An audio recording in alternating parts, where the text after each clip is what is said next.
नहीं है, वो जो बांग्लादेश में डर दिखाया गया है वो इन्हीं एचएम की वजह से दिखाया गया है। उन्हें भी तो इसी बात का डर सता रहा है कि अगर बीजेपी की सरकार वहां पर आ गई तो तमाम घुसपैठियों को वहां से साफ कर देगी। ममता दीदी के रहते हुए नहीं कर पा रही थी, ये डर तो वहां पर बैठे हुए बांग्लादेशी संसद में जताया गया है ना। मीनाक्षी जी बहुत बड़ी बात आपने बोल दिया।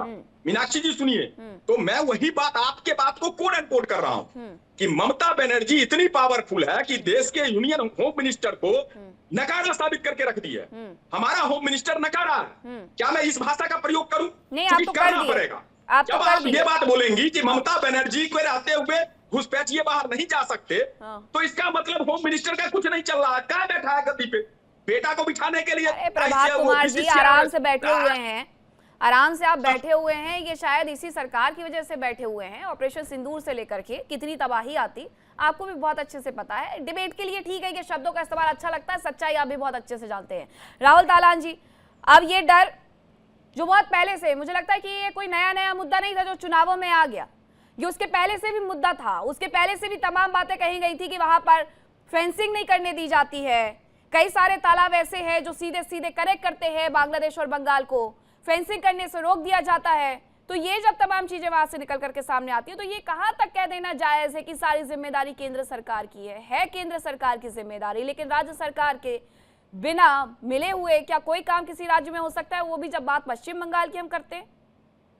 देखिए मीनाक्षी जी, 128 किलोमीटर भूमि का अधिग्रहण किया केंद्र सरकार ने, केंद्रीय गृह मंत्रालय ने, और राज्य सरकार ने सौंपी कितनी, 8 किलोमीटर, जिसपे फेंसिंग होनी थी। बाकी टरेन भी वैसा है जैसे आपने बोला कि कई तालाब मिले हुए हैं, फिर नदियां हैं, वो टरेन अलग चीज है। लेकिन राज्य सरकार की मंशा की बात कर रहा हूं कि मैं कि 128 किलोमीटर का अधिग्रहण किया केंद्र सरकार ने और राज्य सरकार वो भूमि सौंपती है केवल और केवल 8 किलोमीटर फेंसिंग के लिए, तो राज्य सरकार की मंशा आपको पता चल जाएगी इससे। अगर जो 128 किलोमीटर का अधिग्रहण किया गया तो पूरी सौंपनी चाहिए थी और राज्य सरकार को तो बढ़ चढ़ के हिस्सा लेना चाहिए था कि भाई हम पे ये एलिगेशन लगते हैं कि यहाँ घुसपैठिए आते हैं, हम उनको शरण देते हैं, तो पूरी की पूरी फेंसिंग लगाइए। जब आपने पूरी फेंसिंग लगाने ही नहीं दी तो केंद्र सरकार के पास तो ये ऑप्शन है ना, केंद्रीय गृह मंत्री ने सदन में खड़े होकर ये बात बोली है, तो ये सदन में बोली गई बात तो गलत नहीं हो सकती है ना। प्रभात कुमार जी हंस सकते हैं, जबकि प्रभात कुमार जी की जब सरकार थी तो यही इतनी बड़ी समस्या थी, बहुत ज्यादा। इनकी सरकार खुद मानती थी कि हमारे देश में 1.5 करोड़ कम से कम घुसपैठिए हैं। क्या इनकी सरकार ने नहीं माना? यूपीए की सरकार ने माना या नहीं माना? बात घुसपैठियों की समस्या की है कि समस्या है या नहीं है, सबसे बड़ी बात है। प्रभात जी आपके बीच में नहीं बोला, प्लीज थोड़ा संयम रखेंगे। देखिए तो यूपीए सरकार ने भी माना इस देश में घुसपैठिए। इवन 2004 में ममता बनर्जी ने, जब वो राज्य की ये केंद्र में थी और सांसद थी, तो उन्होंने चेयर की तरफ संसद में ऐसे कागज फाड़ के फेंके थे कि घुसपैठिए इतने सारे आ रहे हैं बंगाल में, इस समस्या पे ध्यान नहीं दिया जा रहा है। उसके बाद वो मुख्यमंत्री बनी और वो समस्या भूल गई। सवाल ये है, और देखिए जो बांग्लादेश के पत्रकार हमारे साथ बैठे हुए हैं वो भी मान रहे हैं कि समस्या है घुसपैठ की, है भारत में समस्या घुसपैठ की, लेकिन भारत का अधिकार ये है कि वो अपने राज्यों में किसी भी घुसपैठियों को नहीं आने दे। और वो जो बात उनकी एक बिल्कुल ठीक बोली है उन्होंने कि भाई दिल्ली से हमारे संबंध अच्छे हैं, भारत और बांग्लादेश के संबंध अच्छे हैं, इसमें कोई शक नहीं है। तो अगर जो हैं और बांग्लादेश हमारा पड़ोसी है तो ये समस्याएं हैं, हमारी सरकार और बांग्लादेश की सरकार मिलजुल के बैठ के समझ के समस्याओं को सुलझाएगी। लेकिन यहाँ जो आंतरिक राजनीति है, आंतरिक राजनीति में है क्या कि ये एक तो पूरी, देखिए इसमें एक देश भी इन्वॉल्व है, उस पे केंद्र सरकार पे सब समस्याओं का ठीकरा फोड़ देना। ठीक है, आपने सही बोला प्रभात जी कि आपने घुसपैठिए ज्यादा निकाले थे, ये बात मैं एक्सेप्ट करता हूं, लेकिन इसका मतलब ये नहीं है कि उस समस्या से मुंह मोड़ लिया जाए। क्या इस सरकार से ये बोल दिया जाए कि नहीं घुसपैठिए मत निकालिए, एसआईआर में उनके नाम मत काटिए, घुसपैठियों को वोट देने का अधिकार होना चाहिए या नहीं होना चाहिए? एज ए भारतीय आप सोचिए, अगर जो पॉलिटिशियन ना हो, एक पॉलिटिकल पार्टी के प्रवक्ता ना हो, तो आप क्या सोचेंगे कि आपके रिसोर्सेज पे आके किसी देश के, दूसरे देश के लोग आके डाका डाल लें, आपके रिसोर्सेज को वो उनको कंज्यूम करें?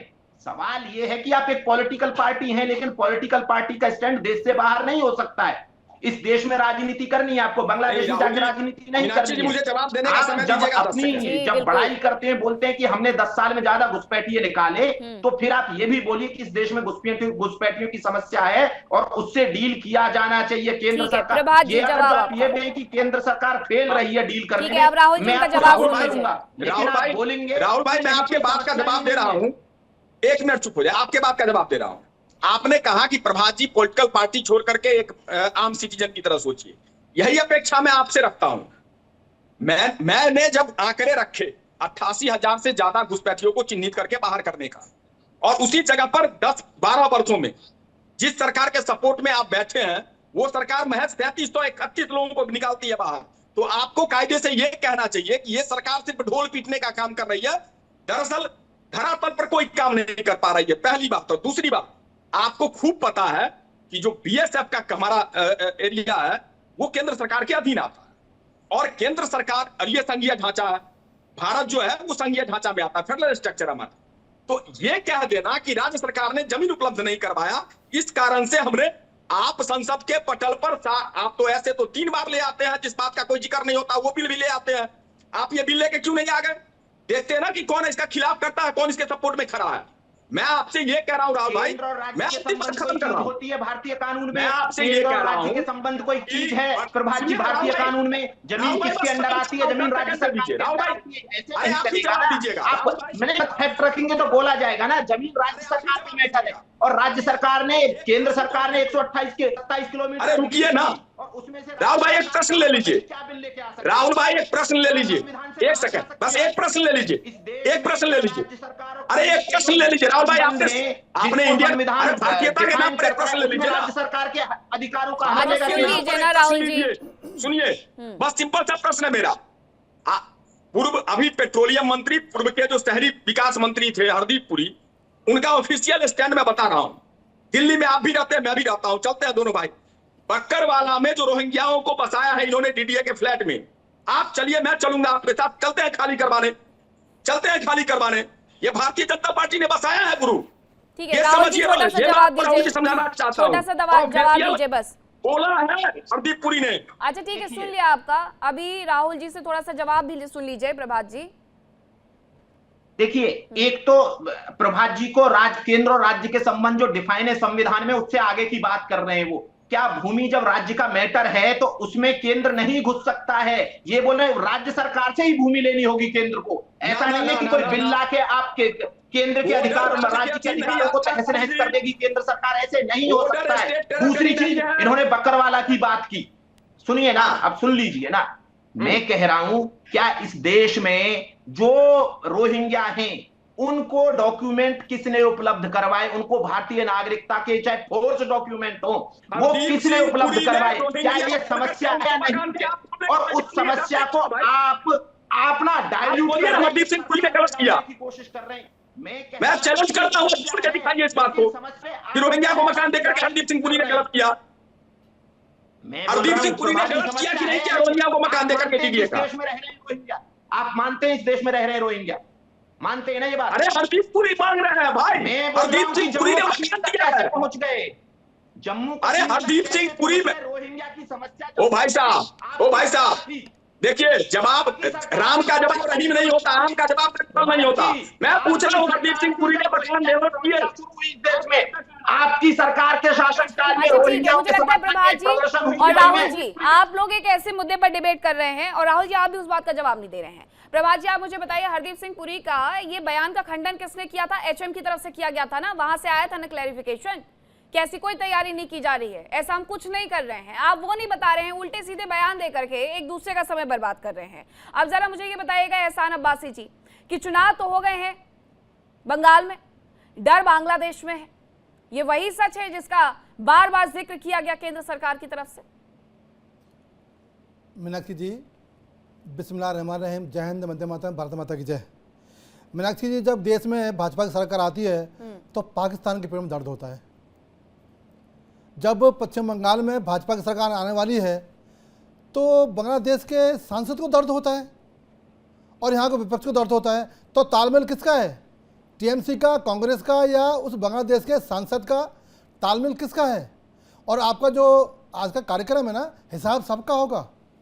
तो जान लो मीनाक्षी जी, आपका शो बहुत बड़ा है और आपकी जो चैनल की जो टीआरपी बहुत अच्छी आती है, क्योंकि 4 मई के बाद में भाजपा पश्चिम बंगाल में सरकार बनाने जा रही है और फिर सबका हिसाब होगा।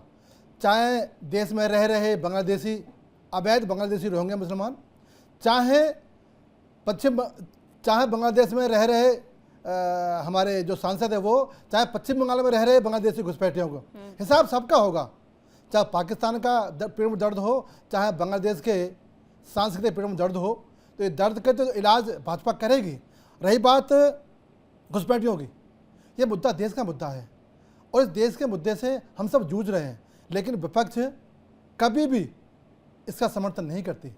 चाहे ममता बनर्जी हो, चाहे कांग्रेस हो, जब जब बांग्लादेशी रोहिंग्यों के ऊपर छानबीन या एसआईआर हुई है, तब तक छाती पीटी है, तब तक मुसलमानों को गुमराह किया है, तब तक देश के आम मुसलमानों को गुमराह करके रोड पर लाने का इन्होंने काम किया है। तो अब दिशा और दशा बदलने वाली है। आज अब ये दशा बदलने वाली है और 4 मई को ममता दीदी के जाने के बाद में भाजपा आएगी और जो रह रहे घुसपैठिए पश्चिम बंगाल में, वो देश के बाहर जाएंगे। ये सत्यता है, चाहे 1 लाख हो, चाहे 2 लाख हो, चाहे कितने भी लाख हो, भाजपा वचनबद्ध है कि जो घुसपैठिया देश में अवैध रूप से रह रहे हैं उनको देश छोड़ना होगा, क्योंकि वो हमारे देश के नागरिकों का राशन क्यों खाएं, ज़मीन क्यों लें, संसाधन क्यों यूज करें, हमारी शिक्षा का पैसा क्यों यूज करें। अवैध रूप से रह रहे, अवैध दस्तावेज से रह रहे जो हमारे बीच के ही लोग हैं, जो हमारे टीएमसी के या कांग्रेस के और बहुत से दल हैं, जो उनके वोटर हैं, जो उनको रसमलाई खिलाते हैं, उनका तो हिसाब होगा। अब रही बात कांग्रेस की, कांग्रेस बहुत तड़पती है, हमने ये किया, हमने वो किया, हमने वो किया। जब इन्होंने पाकिस्तान के 2 टुकड़े किए थे तो देश का सर या मुकुट पीओके क्यों नहीं लिया। ये वो दोहरा चरित्र है कांग्रेस का कि सदैव इन्होंने हिंदुस्तान के साथ गद्दारी की है, चाहे देश बांटने की हो, चाहे सिखों का नरसंहार हो, चाहे बांग्लादेश का पाकिस्तान से 2 हिस्से हों। इन्होंने क्यों नहीं कहा, इन्होंने 1 लाख हमारे कब्जे में आए हुए पाकिस्तानी फौजी छोड़ दिए और पीओ को नहीं लिया, जो कि देश का हिस्सा है। आज लड़ रहे हैं, हम जूझ रहे हैं, ये गलती कांग्रेस की है। इस कांग्रेस ने जो जख्म दिए हैं, इस कांग्रेस ने जो जख्म दिया है देश को, वो देश बर्दाश्त नहीं करेगा। इन्होंने हिंदू मुसलमान को लड़ाया, देश को बंटवारा किया और पीओ को छोड़ दिया। और आज खुश क्यों है? आज खुश इसलिए है ये कि बांग्लादेश में सांसद तड़फ रहा है, रो रहा है। इनकी तड़फन वही है, ये कह रहे हैं कि ममता दी आएंगी और वो कह रहा है कि ममता दी नहीं आ रही है। तो इनका जो बांग्लादेश में जो सांसद मित्र है इनका, वो परेशान है। ऐसे कांग्रेस परेशान है तो ये परेशान रहेंगे। ये सदैव आसान भाई एपस्टीन फाइल के कारण सरेंडर कर दिया पश्चिम बंगाल के अंदर तुम 0 पे हो, तुम न 3 में न 13 में, पश्चिम बंगाल में न 3 में न 13 में। अब क्या बात करेंगे? कांग्रेस है कहाँ जो देश का एलओपी है, जो देश की बड़ी राजनीतिक दल है, वह 0 पे के बाजार पर चावल कौन चढ़ा रहा था? ऐसा जी कुछ पता है आपके गठबंधन की 4 पाई आपको? चावल कौन चढ़ा रहा था कितना के बाजार पे? 4 पाई है भाजपा का जो पाकिस्तान प्रेम है, ऐसा जी ट्रैप पे फंस गए हो। अब देश के अंदर भाजपा सत्ता में आ रही है, दोबारा से, तिबारा से, चौबारा से आप दूर दूर चले गए हो। और पश्चिम बंगाल में कमल खिलेगा, कमल खिलेगा। आप कहाँ पे हो? आप पश्चिम बंगाल में कहाँ पे हो? आप पश्चिम बंगाल में जवाब सुनिएगा। अरे जवाब सुनिएगा, प्रियंका बहन जवाब सुनने का मादा नहीं है, आप होगा जवाब सुनने का मादा नहीं है, कहीं पे नहीं हो ना, हो कहीं नहीं। आप सुनिए, सुनाओ। मैं आपको बता रहा हूं पाकिस्तान जाकर के जिन्ना की मजार पर चादर चढ़ा के जिन्ना को सेकुलर कहने वाला व्यक्ति भारतीय जनता पार्टी का पुरोधा आडवाणी जी, जिन्ना के साथ नेहरू जी ने, जिन्ना के साथ मिलकर नेहरू जी ने देश को बंटवारा कर दिया। जिन्ना के साथ मिलकर नेहरू जी ने देश को बर्बाद कर दिया। दुनिया का सबसे बड़ा नरसंहार हुआ, हिंदू मुसलमान नरसंहार हुआ, 84 में सिखों का नरसंहार हुआ। आप बात एक सेकंड अब सुनिए, निशाने पाकिस्तान दिया की बेकारी को, वो भी भारतीय जनता पार्टी के सपोर्ट से प्रधानमंत्री बने हुए थे। उससे पहले आजादी से पहले ढाका और सिंध जाकर के मुस्लिम लीग के साथ सरकार में कौन बैठा? चाहे 1990 का हिंदू नरसंहार हो कश्मीर के अंदर, देखा है। आज आप पश्चिम बंगाल में हो नहीं, पश्चिम बंगाल में हो नहीं, एक सीट नहीं है, एक प्रचार नहीं है। राहुल जी लापता है, प्रियंका बहन लापता है, कांग्रेस लापता है। भाई नॉन बायोलॉजिकल सरेंडर कर जाए एपस्टीन फाइल के कारण, एपस्टीन फाइल पता है, और बात में करेंगे? के ऊपर एफएसटीन बात करो, फाइल पता है? बंटवारे एफएसटीन पर फाइल क्या बात है? करो, एफएसटीन फाइल पीओ जानते के हो? ऊपर आपने पीओ कौन अरे लिया? एहसान भाई, आपने एफएसटीन पीओ फाइल कौन पता लिया? है? ठीक है, FST एहतशाम जी कुछ रिएक्शन देना चाह रहे हैं जी।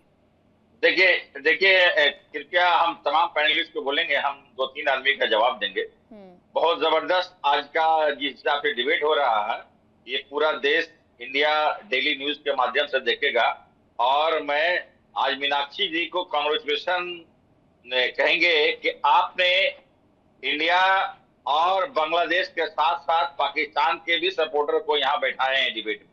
ये बहुत पहली मर्तबा किसी को देखा आप है ऐसे कि पाकिस्तानी ये नहीं कह हमारे सकते। नहीं, बाबरी आप का किसी खेल को हम ऐसा लोग नहीं हैं। कहिए। बाबरी खेल होगा, पाकिस्तानी बाबरी का सपोर्टर खेल है। होगा और वहाँ पे। बांग्लादेश समर्थक नहीं है, बांग्लादेश से पत्रकार है वो। बाबरी का पश्चिम बंगाल खेल करोगे? पश्चिम बंगाल के अंदर बाबरी का खेल करोगे? आपको छोड़ दिया जाएगा। आप देश में उत्पाद मचा रहे हो। हमें पाकिस्तान के पिट्ठू कह रहे हो। हम पाकिस्तान के देखिए पाकिस्तानी सपोर्टर है ये। अरे पाकिस्तानी तो आप हो, बांग्लादेशी आप हो। आप तो बाबर की संतान हो। आप तो बाबरी खेल करना चाहते हो देश के अंदर। देश के अंदर बाबरी का अखाड़ा बनाना चाहते हो। पश्चिम बंगाल को प्रयोगशाला बनाए हो बाबरी की। आप कैसी मानसिकता रखते हो? आप ही लोग हो, आपके कार्यकर्ता है वो, आपके ही लोग हैं जो बाबरी को अखाड़ा बनाते हैं। ये भूल जाओ। आपका समय हो गया, बोल लो आप बोल लो, हम आपके हिसाब से नहीं चलेंगे। नहीं चलेगी। जिन्ना की विचारधारा कहता है, हम बाबर की विचारधारा हम आपके हिसाब से मूर्ख नहीं है। ये देश गांधी जी हम आपके हिसाब से मूर्ख नहीं है। ये देश हम आपके हिसाब से मूर्ख नहीं है। जो आपका हम इस हिसाब से जवाब देंगे। आप चुप रहोगे तब हम जवाब देंगे। आप बाबरी के नाम पर उत्पाद मचाओगे। आप बाबरी के नाम पर उत्पाद मचाओगे। देश का विभाजन कराओगे। देश में उत्पाद मचाओगे। बाबरी के नाम का आप वहां पर ईंट लगाओगे। आओ उत्तर प्रदेश में, उत्तर प्रदेश में आओ ना, एक ईंट लगा दिखाओ उत्तर प्रदेश में। आज मैं उत्तर प्रदेश खड़ा हूँ, उत्तर प्रदेश में एक ईंट लगा के दिखाओ बाबरी के नाम की। आप बाबरी का प्रयोग बनाओगे बंगाल को, आप पश्चिम बंगाल को बाबरी का अखाड़ा बनाओगे। एहतशाम जी से थोड़ा सा रिएक्शन ले लेते हैं, क्या बोल रहे हैं। ऐसे साथ साथ बोलते रहेंगे तो सुनने में भी दिक्कत होगी। मीनाक्षी जी बड़ा जबरदस्त आज ट्विस्ट आ गया आपका डिबेट में कि पाकिस्तानी सपोर्टर को भी आप बैठा के रखे हैं। हमने कभी ये मुझे स्वीकार नहीं है।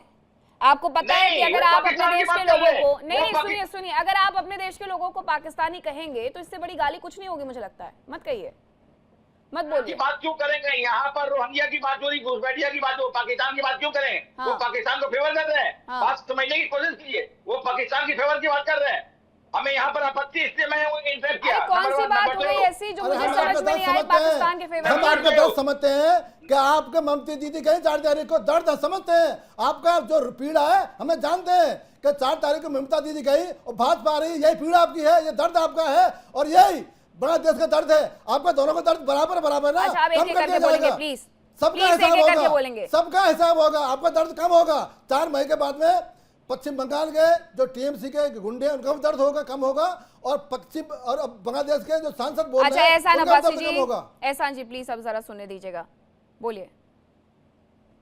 देखिए हमारे एहसान भाई जो बैठे हुए हैं इनका सबका सहकार नहीं होगा। यहाँ 4थी बार ममता बनर्जी की सरकार बन रही है।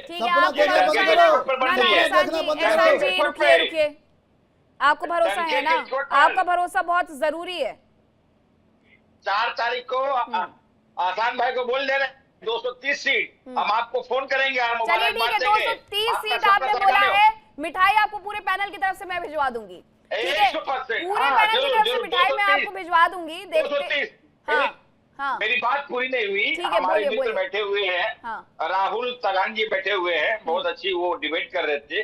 उन्होंने कहा कि हमारे भारत सरकार और बांग्लादेश की सरकार हमारे बहुत अच्छे संबंध हैं। बहुत अच्छी बात उन्होंने आपके चैनल के माध्यम से, आज बहुत जबरदस्त तरीके से बात हो रहा है। मैं बहुत बधाई का पात्र है आज मीनाक्षी जी आपने जो डिबेट कर रहे हैं। तो इतने अच्छे संबंध होने के बावजूद आप फिर रोहिंग्या बांग्लादेशी का नाम हमारे पश्चिम बंगाल में आप क्यों ढूंढ रहे हैं?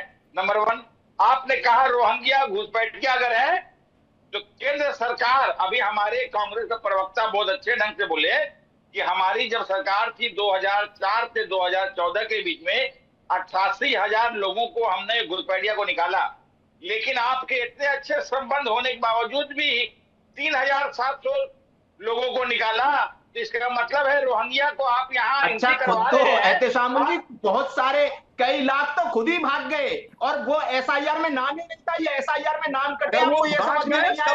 और आपको ये जो रोहिंग्या की समस्या हुई थी ये कांग्रेस के शासनकाल में हुई थी। इवन ऐसे हुई थी कि मुंबई में आजाद मैदान में बहुत बड़ा जुलूस निकला और वहां जवान ज्योति को लात मारी गई। भारतीय मुसलमानों ने रोहिंग्याओं के समर्थन में, वो कांग्रेस के शासनकाल में हुई।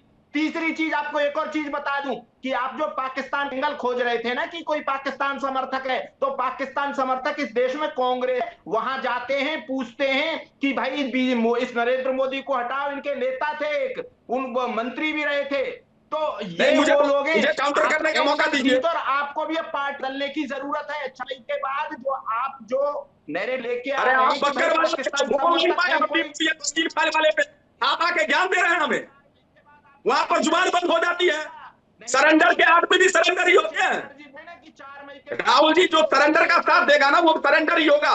देखिए इंडिया डेली 24/7 अब आपकी स्मार्ट टीवी पर। इंडिया डेली मौजूद है सभी डिजिटल प्लेटफॉर्म पर लाइव और लगातार। इंडिया डेली 24/7 हर दिन राष्ट्र को समर्पित।